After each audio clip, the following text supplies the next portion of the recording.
사람들이 너무 안일해지고 좀 이렇게 너무 습관되고 편안하게 생각하고 있는 게 좀 안타까워요. 이게 예리하게 바라봐야 되거든요. 미국의 그 어디 거기에 이런 말을 써놨어요. 자유는 영원한 경계를 해야 자유가 지켜진다. 이게 맞는 말이, 자유의 적은 그 공산당이기 때문에 계속 경계해야 되거든요. 이 공산당이란 거는 항상 틈을 노리고 있다가 들어와서 그냥 비참하게 만들어 버리는데, 이거를 영화나 소설처럼 생각하는 것 같아요. 이 부분이 너무 안타깝습니다. 그리고 너무 공산당의 얘기를 들어보면, 저희도 북한에서 어릴 때 자꾸 들었지만 예쁜 말, 착한 말, 누구나 들어도 머리가 끄덕여지는 그런 아름다운 말만 하면서 계속 들어와요, 이게.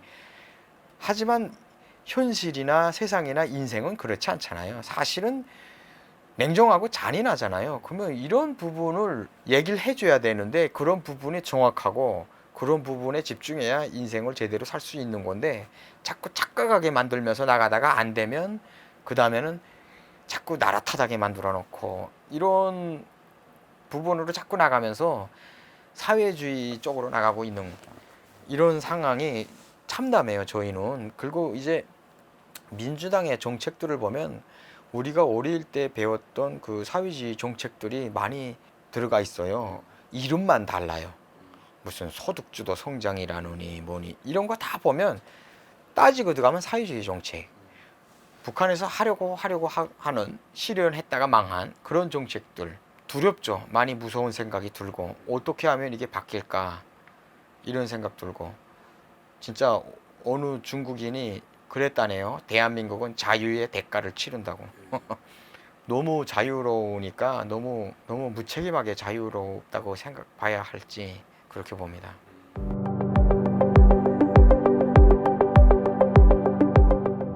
미국과 북한과의 관계를 볼 때 언론에서 얘기를 안 하는 부분들이 있어요. 이게 참 답답합니다. 한국만 결심하면 미국은 이미 북한 끝냈어요. 그러면 대한민국이 영원하다기보다 대한민국의 평화가 찾아와요. 그냥 안전해요. 뭐냐면 미국은 한국 때문에 북한을 건드리지 못하고 있는 부분이 굉장히 있어요. 천에 하나 진짜 한국이 다칠까봐, 이 부분을 상당히 걱정하고 있는데 자꾸 음모론을 제기하고 있더라고요. 저도 그렇게 알고 있다가 미 국무부랑 하여튼 어쨌든 그 초청도 받아서 다니고 이 분야에서 공부도 하고 지금 현재 제가 하고 있는 일도 그렇고 연관이 되면서 이제는 어느 정도 파악이 좀 되는 게, 지구 끝에 있는 한반도가 미국한테는 전혀 그렇게까지 욕심낼 그런 나라는 아니에요. 내가 볼 때 무슨 무기 팔아먹으려고 한다는 등 어쨌다는 등, 제가 볼 때는 그냥 자유를 지키려고, 자유의 적은 공산당이니까 어떻게 하나 다 이걸 지키려고, 저는 이렇게, 이건 지극히 제 개인적인 생각이지만 어쨌든 미국과 북한과의 관계에서 볼 때 한국이 자기 역할을 못 해주기 때문에 북한이 계속 저 꼴을 저렇게 버티고 있는 거예요. 한국이 북한을 지켜주고 있다고 저는 생각하고 있습니다. 그래서 이런 것들을 뉴스로 좀 다뤘으면 좋겠어요. 한국이 이렇게 말하면 또 박근혜 빠냐 막 이런 말 돌까봐, 박근혜 때처럼 미국과 협력해서 북한을 잡아야 돼요. 아무리 뭐 천만금을 갖다 줘도 절대 그 체제를 포기 안 합니다. 북한은 대화 그것도 안 돼요. 지금 남북 합의 왜 깨냐면요, 그게 자기네는 싫어요. 필요 없는데 문재인 대통령은 자꾸 무슨 대화로 해결하겠다는, 근데 그걸 그대로 믿는 사람들이 정말 많더라고요. 그게 너무 황당해요. 북한하고 대화 안 됩니다, 절대. 체제를 포기를 안 합니다, 그게. 그래서 장담하는데 어떠한 협약을 체결을 해도 북한은 다 깨요. 그거 빈 정의장일 뿐이에요. 근데 계속 문재인 대통령도 그걸 알고 있는데 국민들을 속이는 것 같다고 저는 생각해요. 알면서 그 정권을 유지하려고 계속 이렇게 속인다고 저는 생각합니다. 바보가 아니고요. 어떻게 몰라요. 알지.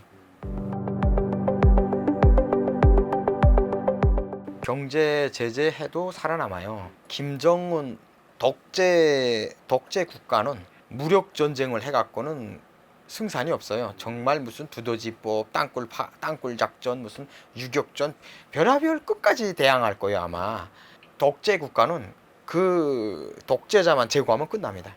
진짜 끝나요. 충분히 가능하거든요. 아 그거 못하겠으면 탈북자들한테 하라고 그냥 10억 정도만 비행기 한 대값만 투자해도 탈북자들이 벌써 김정은 제거했어요.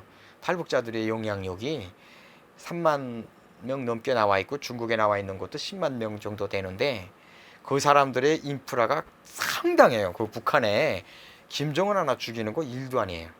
김정은의 그 동선, 김정은이가 뭐 어떤 차량으로 이용하고 어떤 비행기는 언제 뜨고 이게 너무 김정은 죽이는 거 쉬워요. 돈만 조금 투자되면. 아 뭐 싫으면 그렇게라도 하면 되는데 그런 걸 안 하잖아요. 진짜 이게 제가 기독교인으로서 김정은 천국 가게 달라고 막 기도하고 원래 그래야 되는데 너무 사람을 많이 죽여가지고 진짜. 그리고 지금도 죽이고 있고 죽고 있고 저는 그래요. 그 김정은 하나 제거하면 끝납니다. 북한 주민들이 오히려 집단에서 그 왕족이 사라지면 누구도 인정 안 해요. 근데 뭐 북한의 무슨 뭐 정치가 뭐 어떻게 흔들린다는 둥 무슨 다른 2인자요 3인자요 정말 북한을 몰라도 너무 모르는 북한에 2인자라는 게 있을 수도 없고 김정은만 죽으면 됩니다. 그러니까 그렇게 좀 우리 정부가 움직여 봤으면 좋겠어요. 근데 자꾸 무슨 착한 이미지만 내세우면서 합법적인 방법으로 북한이 불법인데 어떻게 합법이 통하나요 그게. 합법인 그러니까 그런 것들을 헌법에도 북한은 그냥 점령군이잖아요. 그러면 법대로 강도는 폭력으로 제압하듯이 그런 강도 무리는 폭력으로 제압해야 되는 게 맞죠. 그게 법대로인 거지. 자꾸 무슨 착한 이미지 내세우면서 이건 좀 아닌 것 같습니다. 제가 알기로는 미국에서 김정은 제거하는 거는 정말 쉬운 일. 근데 한국 정부에서 협력을 안 해주는. 그냥 제거했다가 후폭풍이 너무 이게 황당한 좀 그런 것들이 있어서 미국 정부가 나서주지 못하는 거로 알고 있어요. 탈북자들이 드론으로 우리끼리 십시일반 모아서 드론으로도 충분히 뭔가 할 수도 있고 삐라도 보낼 수 있고 이러는데 여기다가 무슨 남북 합의문이요 뭐요 이런 거 갖다 대면서 불법이요 뭐 하여튼 그런 조항도 자꾸 갖다 대고 대한민국은 좀 이런 부분들이 답답하고 그 미국에서 제거 안 하는 이유는 대한민국 때문에 그로 인해서 후에 그 맞을 폭풍이 걱정돼서 안 하는 걸로 저는 알고 있어요. 실례로 제가 북한에서 들은 이야기인데 미국이 매일 북한 상공을 들어온대요. 근데 들어와 봤자 그냥 보고 잡을 능력도 안 되고 거기다 뭘 하지도 못하고 이미 다 공개된 상태.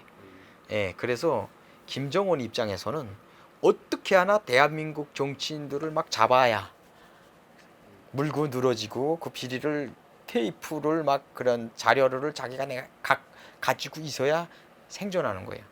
그게 생존 방법인 거죠. 이낙연 총리 예전 전 총리가 이런 얘기했죠. 자기가 판문점에 기자로 나갔는데 북한에서 자기를 알고 있었다. 어느 집에서 몇 평에서 사는지 알고 있었다. 벌써 그 탈북자들은 그러면 답 나온 거예요. 벌써. 아 타겟에 들어갔구나. 북한한테 타겟에 들어가면 무조건입니다. 돈과 뭐 출세, 미인계 막 이런 걸로 막 들이대는데 그 벗어나는 사람이 없어요. 그랬다는 게 아니라 북한이 그런다고요. 그런 식으로 타겟을 정한다고요. 그래서 최근에는 또 이낙연 씨가 이런 얘기 했잖아요. 민중을 생각하는 지도자가 나왔다고 생각한다는 둥. 얼마나 발언들이 무섭나 보세요.